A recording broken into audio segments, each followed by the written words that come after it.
Salam alaikum sama gars yi. Je suis sur le vrai mag avec Mamo Hits. Tchop tchop.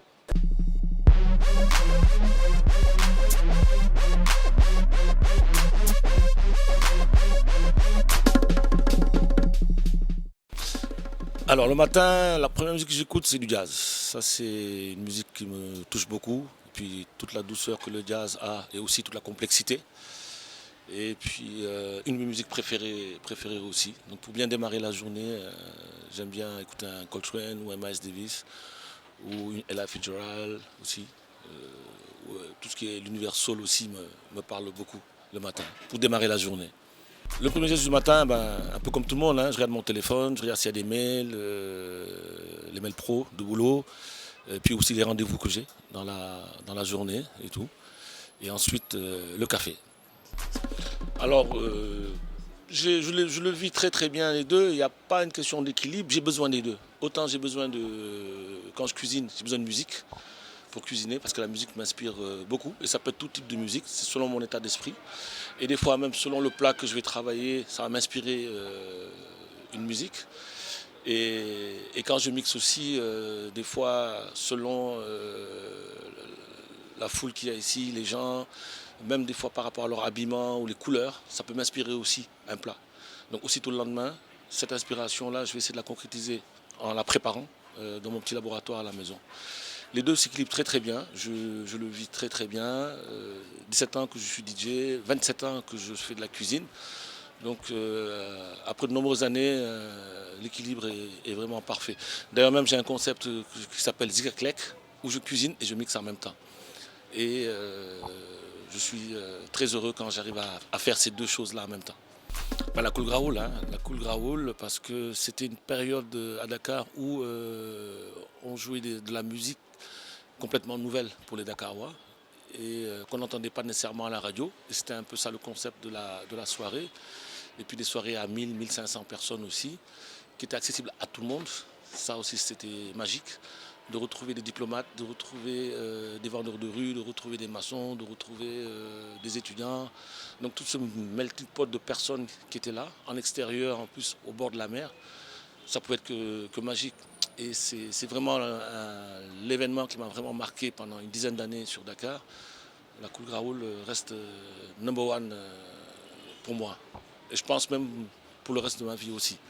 Moi, ce que je peux dire, c'est déjà avec les moments qu'on vit actuellement, ça m'a donné vraiment le temps de faire les choses que j'avais mis en stand-by depuis plusieurs années, surtout dans mon travail de chef cuisinier, de enfin avoir le temps de faire de la recherche culinaire, parce que ça fait des années que je voulais le faire, mais j'avais pas trop le temps. Et là, pendant cette période-là, j'ai pu vraiment consacrer pas mal de temps dans la recherche culinaire, travailler nos différents produits locaux, découvrir des produits oubliés qu'on ne voit plus, avoir le temps d'aller à l'intérieur du pays pour rencontrer des agriculteurs aussi, des transformateurs de produits, échanger avec eux, discuter, voir toutes les possibilités qu'on pouvait faire. Et non, un bilan vraiment positif qui a quand même apporté une résidence culinaire dont je ressors depuis trois semaines à Saint-Louis, où justement j'ai pu exprimer cette créativité-là avec d'autres chefs et aussi les chefs de Saint-Louis. Et puis travailler d'autres domaines dans la musique, notamment développer le projet Zikaklek aussi. Ça a été aussi un bilan très, très positif. Donc non, les perspectives sont positives, je peux dire, depuis 2 ans. Vraiment. Surtout que je suis revenu me réinstaller au Sénégal avec un nouveau regard, en ayant pris du recul pendant quelques années hors de Dakar. Ça m'a permis justement de réaliser toutes ces choses-là et j'espère le continuer. Voilà. La musique sénégalaise, si je regarde surtout du côté du milieu hip-hop, il y a eu une évolution, plein de nouveaux jeunes artistes qui ont émergé, qui font des choses très très intéressantes. Maintenant sur le plan Mbalar, je suis un peu déçu parce que je trouve que ça n'évolue pas du tout. On reste quand même assez statique sur ce domaine-là et c'est dommage parce que c'est quand même une musique qui est assez entraînante et qui pourrait aller beaucoup plus loin à mon avis. En tout cas, je le souhaite vraiment. Mais on a vu émerger de nombreux talents qui ont fait leurs preuves, qui sont là et aussi qui ont compris comment fonctionner dans l'industrie musicale. Donc la plupart d'eux, souvent, maintenant se produisent eux-mêmes. Et puis, grâce à tous ces nouveaux outils Internet, nouvelles technologies, ils ont réussi à sortir des produits sans pour autant sortir du Sénégal, qui sont produits ici. Aussi une émergence de beatmakers, ça aussi il ne faut pas l'oublier, ça a eu un impact important dans cette musique-là. Et je trouve que sur ce plan-là, c'est très très positif. Et j'espère que ça ira beaucoup plus loin que ça. Moi qui aime beaucoup la musique électronique, notamment l'Afro House, j'ai remarqué que certains beatmakers qui sont du hip-hop ont commencé à s'intéresser aussi à ce type de musique-là. Et moi, ça m'enchante beaucoup. Donc, non, un bilan positif, sauf pour le Malakh, malheureusement. Donc j'espère qu'ils y réfléchiront et qu'ils travailleront encore un peu plus sur ce domaine-là. J'en ai pas qu'un seul, je dirais que j'en ai deux ou trois. Is 814, j'aime beaucoup ce que fait ce jeune-là. Ça me pesait aussi ce qu'il fait. Ngaka, Deep, toute cette génération-là, j'aime beaucoup ce qu'ils font. Ibaku, n'en parlons plus parce que il m'a fait écouter quelques tracks qu'il a remixés aussi qui sont vachement top. Et j'espère que le public dakarois pourra découvrir ça. Mais voilà, ce sont ces jeunes-là vraiment que j'aime beaucoup et j'aime beaucoup ce qu'ils font. Question piège, on me demande souvent quel est mon meilleur plat, que j'aime cuisiner.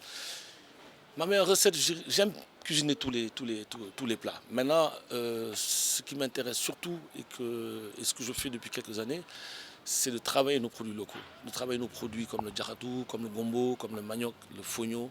C'est de travailler tous ces produits-là, de les sublimer en utilisant les bases de la cuisine française que j'ai apprises et de les appliquer justement avec nos produits-là.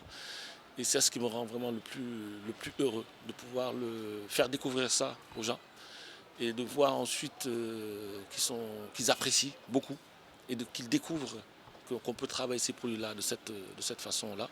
Parce que souvent, ils vont me demander mais comment on peut penser travailler des produits comme ça? Parce que pour eux, on peut les mettre que dans la cuisine sénégalaise, alors que la cuisine, quand même, tout produit peut être utilisé et travaillé de différentes façons.